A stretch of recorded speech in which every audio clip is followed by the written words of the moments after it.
लेकिन good morning, good morning ma'am, good morning, thanks. अपने बारे में बताइए कुछ। मेरा नाम रोहित कुमार है। मैंने वर्ष 2019 में ग्रेजुएशन किया है। मेरा वैकल्पिक विषय हिंदी साहित्य है और मैं वर्ष 2015 से अभी तक राइफल फैक्ट्री ईशापुर में कार्यरत हूँ। ईशापुर कहाँ है? जी, वेस्ट बंगाल में है, पश्चिम बंगाल में ईशापुर। अच्छा, और आपका ऑप्शनल विषय क्या है? मैम, मेरा ऑप्शनल विषय हिंदी साहित्य है। हिंदी में आपने क्या क्या पढ़ा है?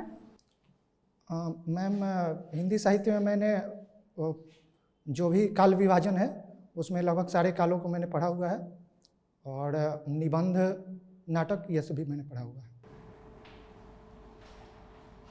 गोदान आपने पढ़ा है? जी मैम। गोदान प्रेमचंद के द्वारा लिखित एक उपन्यास है। यह वर्ष 1936 में प्रकाशित हुआ था। इसमें प्रेमचंद ने किसान जीवन की मार्मिक स्थिति का वर्णन किया है। इसमें उन्होंने बताया है कि कैसे एक किसान का पूरा तंत्र मिलकर शोषण कर रहा है, इसी का उन्होंने चित्रण किया है। अच्छा रोहित, ये डिप्लोमा इन मैकेनिकल इंजीनियरिंग और उसके बाद हिंदी लिटरेचर, ऐसा क्यों? सर, इंटरमीडिएट पास करने के बाद मेरी आर्थिक स्थिति अच्छी नहीं थी, तो मुझे एक तत्कालीन जॉब की ज़रूरत थी। इसके लिए मैंने डिप्लोमा करना ज़्यादा उचित समझा और मैंने डिप्लोमा किया और वर्ष 2015 में मैंने राइफल फैक्ट्री ईशापुर में चार्जमैन टेक्निकल के रूप में ज्वाइन कर लिया। चार्जमैन क्या होता है, क्या काम होता है इसका? सर, चार्जमैन का काम होता है सुपरविजन करना। CNC प्रोडक्शन लाइन है, उसमें डिफरेंट कंपोनेंट्स का मैन्युफैक्चरिंग होता है, उसी का मैं सुपरविजन करता हूँ। अच्छा, क्या प्रोडक्शन होता है, किस चीज़ का? किस चीज़ का प्रोडक्शन? गन के डिफरेंट कंपोनेंट्स लाइक, जी, बॉडी, उसके बाद ट्रिगर हो गया। अच्छा, तो ये गन जो लाइसेंस वगैरह पे मिलती है वही? जी, ये लाइसेंस वाला भी और जो मिलिट्री राइफल्स होते हैं। जी। तो ये जो गन होती है ये कितने बोर की होती है जो लाइसेंस पे हम लोग? जी, जो इंसास राइफल होती है नहीं, जो हम लोगों को लाइसेंस पे मिलता है। जी, जो लाइसेंस में मिलती है वो सर 0.32 बोर की होती है, 0.315 की होती है, 0.22 बोर की होती है। 0.22 बोर की होती है गन। जी। और रिवॉल्वर? रिवॉल्वर भी सर 0.22 बोर का आता है। 0.22 में सर स्पोर्टिंग राइफल भी आता है और रिवॉल्वर भी आता है। अच्छा, चलिए, हिंदी साहित्य में कहाँ आप सहज हैं जहाँ से आपसे सवाल किया जाए?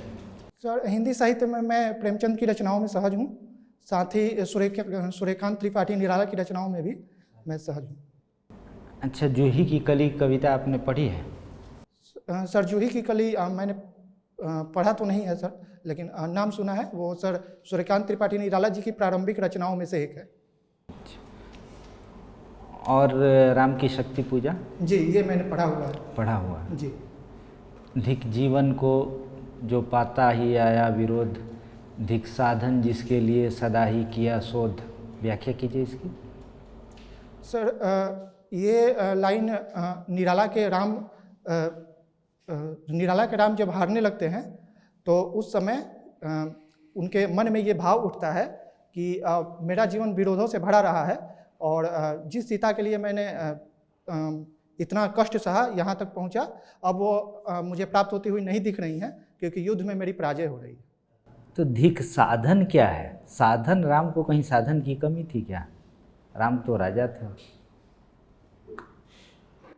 सर,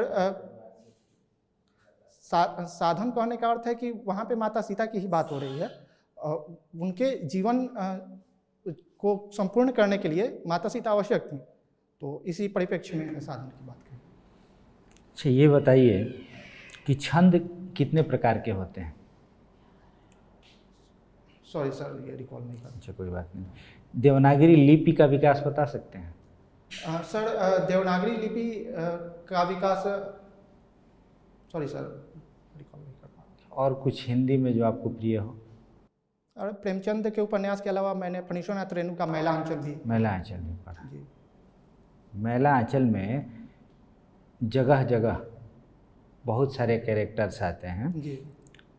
उसमें भूमिका में एक शब्द कहा है कि इसमें धूल भी है और फूल भी है, कांटे भी हैं और जी शूल कमल भी। जी इनसे मैं दामन बचाकर निकल नहीं पाया हूँ। जी।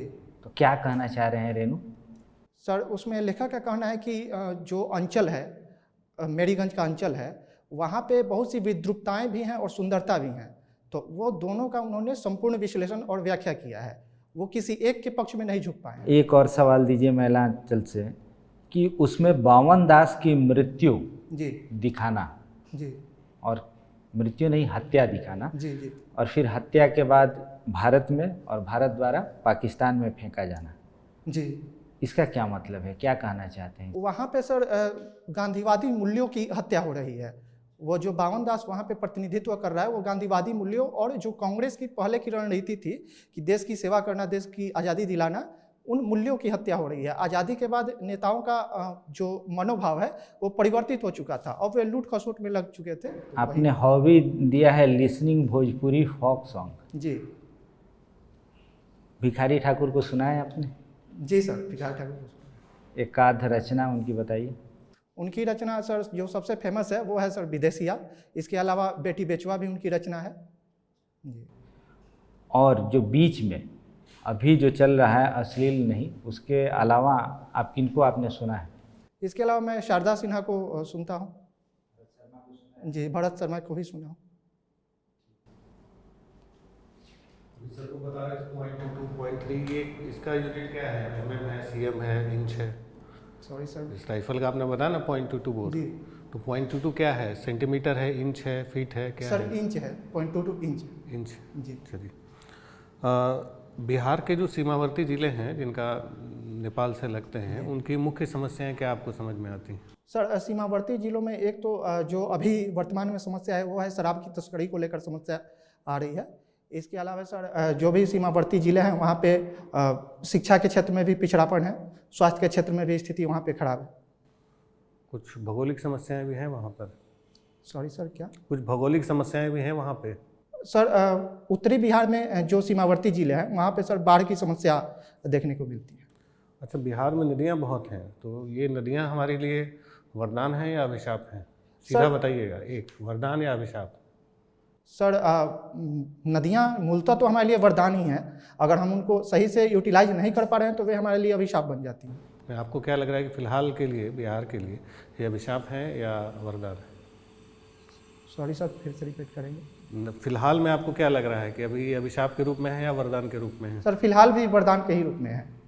चलिए, अच्छा, इन नदियों से कृषि को मूलतः फ़ायदा हो रहा है या नुकसान होता है बिहार में? नदियों से कृषि को सर मूल रूप से फायदा ही हो रहा है, नुकसान बहुत कम होता है, फायदा ज़्यादा है। प्रमुख मिट्टियाँ कौन कौन सी हैं हमारी? बिहार में जो प्रमुख रूप से जलोढ़ मिट्टी पाई जाती है, और सर उत्तरी बिहार में बलसुंदरी मिट्टी भी पाई जाती है, दक्षिणी बिहार में बलथड़ मिट्टियाँ हैं, ये सर मुख्य रूप से। अच्छा, बिहार में प्रमुख रूप से कौन सा खनिज संसाधन प्राप्त होता है? सर बिहार में पायराइट प्रमुखता से पाया जाता है। इसके अलावा सर हाल ही में शोध हुआ था तो उसमें सोना बिहार में सर्वाधिक मात्रा में पाया जा रहा है। पूरे भारत का लगभग 40% सोना बिहार में है। 40%? अच्छा, और बस सोना और पायराइट, और कुछ की संभावना लग रही है? सर उसके अलावा कुछ छोटे गौण खनिज हैं सर, जिसमें अभड़क है, और सर सॉरी सर इतना ही रिकॉल कर। अच्छा, बिहार में रिफाइनरी है जी, लेकिन पेट्रोलियम नहीं है, तो जब पेट्रोलियम यहाँ है नहीं तो रिफाइनरी क्यों बना दिया यहाँ पे? सर यहाँ पे मार्केट बेस्ड रिफाइनरी इंडस्ट्री है। यहाँ पे सर मार्केट ज़्यादा है। बिहार और उसके सीमावर्ती जो भी राज्य हैं, उत्तर प्रदेश हुए और सर ये मध्य प्रदेश हुए, इन सब क्षेत्रों में इसकी सप्लाई की जा सकती है, इसीलिए सर यहाँ पे रिफाइनरी लगाई गई है। तो जहाँ उत्पादन हो रहा है वहीं बना देते रिफाइनरी? सर फिर वहाँ से ट्रांसपोर्टेशन कॉस्ट की भी इशू आती है, तो कच्चा तेल को यहाँ पे ट्रांसपोर्ट करके और फिर रिफाइनरी लगा के आसपास में सप्लाई की जा सकती है। इसके अलावा सर ये रोजगार भी प्रोवाइड करता है, इकोनॉमी को भी स्ट्रॉन्ग करता है। चलिए, हमारे यहाँ इकोनॉमी में भारत में राष्ट्रीय आय की गणना की जाती है जी, तो राष्ट्रीय आय की जो गणना की जाती है उसकी सबसे अच्छी विधि कौन सी मानी जाती है? सर सबसे अच्छी विधि जो मानी जाती है एक्सपेंडिचर मेथड होती है।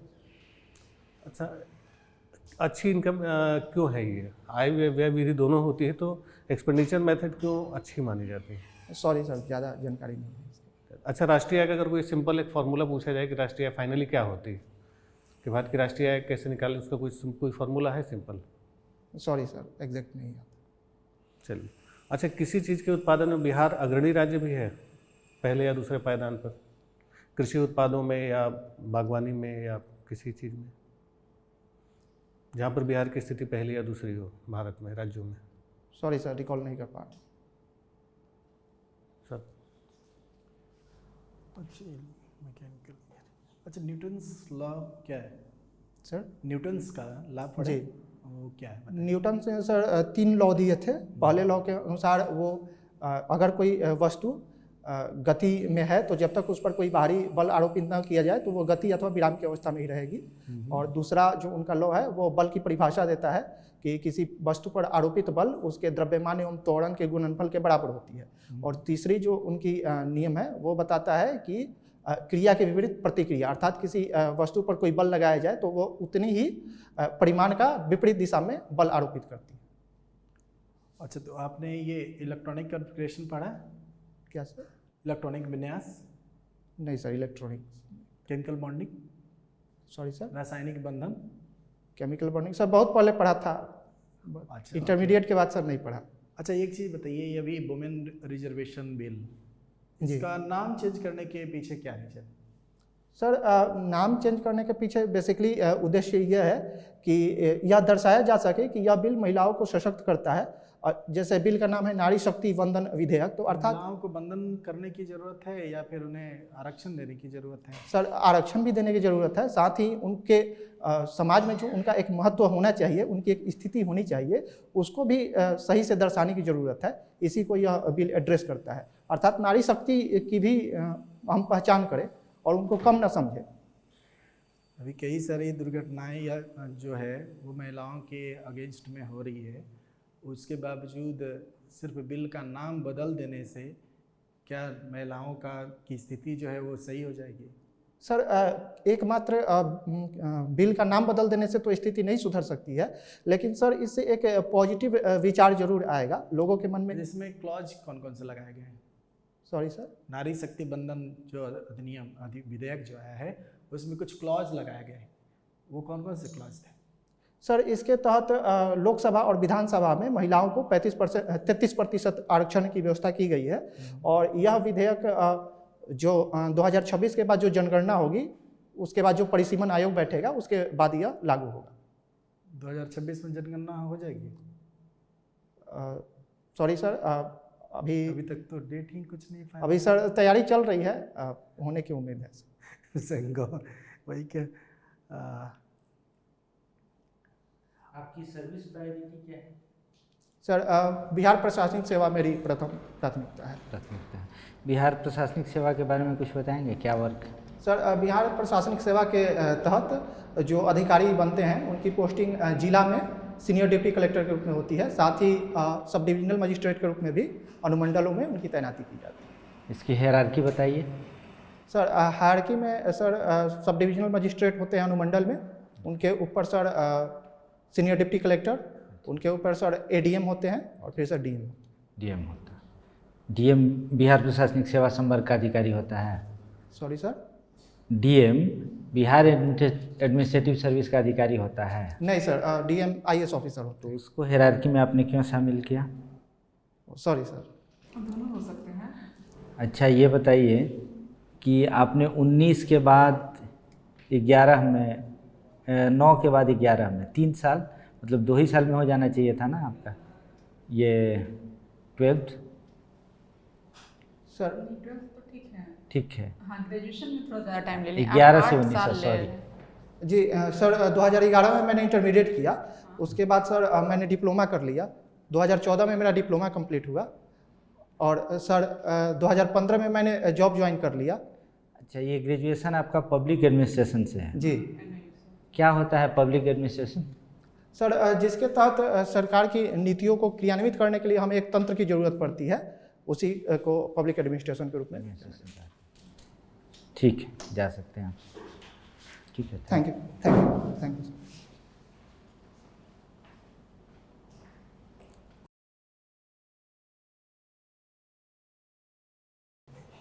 रोहित बैठिए। जैसे सर्विस जो प्रेफरेंस आपने दिया है जी। उसके बारे में थोड़ा भी नॉलेज नहीं है आपको, ठीक है। पब्लिक एडमिनिस्ट्रेशन तो ध्यान ही नहीं दिया, ठीक है। जी। तो इसमें भी आपसे सवाल पूछा जाएगा, बनेगा पब्लिक एडमिनिस्ट्रेशन से, क्या है पब्लिक एडमिनिस्ट्रेशन, है ना। जी। बहुत सारे विद्वानों का नाम आएगा। हाँ, तो हाँ। अभी ध्यान दिया मैंने, जी। ठीक। तो ये इसके लिए भी प्रिपेयर रहिए। हिंदी लिटरेचर में जैसे बेसिक्स आपका ठीक है, जी। लेकिन जैसे ही मैंने आपको कोटेशन दिया तो आपको बताना चाहिए था कि निराला के जो राम है वो मध्य वर्ग को रिप्रेजेंट करते हैं, जी। जी। है अच्छा। ना? धिक साधन किसके लिए? साधन हम जैसे लोगों के लिए, हाँ जी। है ना, जी। जी। ठीक। तो ये है। और जैसे आप गर्दन ऊपर नीचे ज़्यादा हिलाते हैं, अच्छा जी सर, है ना, ऊपर नीचे, इसको कम करना है सर। हाँ कम करना है। कंट्रोल रहे तो बहुत, 15 मिनट की बात है, ठीक। 10 मिनट वहाँ, यहाँ 15 मिनट तो वहाँ 10 मिनट, जी सर। है ना। और जैसे भोजपुरी में रियली आपको इंटरेस्ट है, अभी मढ़ौरा से 2 सवाल जवाब दीजिए, मतलब फॉर्मल वे में नहीं। मढ़ौरा में एक फैक्ट्री हुआ करती थी, मॉर्टन फैक्ट्री थी क्यों बंद हो गई? सर, वहाँ पे पॉलिटिकल कुछ रीजन थे।